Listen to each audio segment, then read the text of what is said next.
یه زن موفق، یه زنی که همیشه برد میکنه تو زندگی چیه؟ هیچ وقت چشم و همچشمی نمیکنه.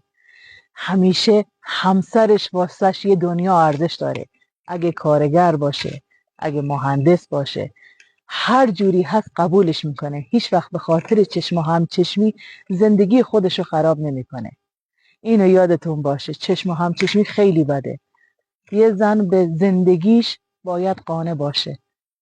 الان شرایط هممون سخته، هممون داریم تو سختی زندگی میکنیم.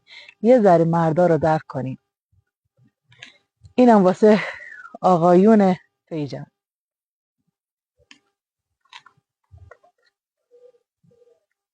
آقایون چیزی نمیخوان. آقایون به قول خودشون روز نمیخوان. آقایون فقط محبت میخوان که درکشون کنی. تو زندگی اگه یه زن خوب داشته باشم به قرآن هیچی جلودارشون نیست. وقتی که از سر کار میان، وقتی که ببینن زنشون شوق میکنه، روز به روز با انرژی تر و جوانتر و خوشگلتر میشن. خدا نگهدارید.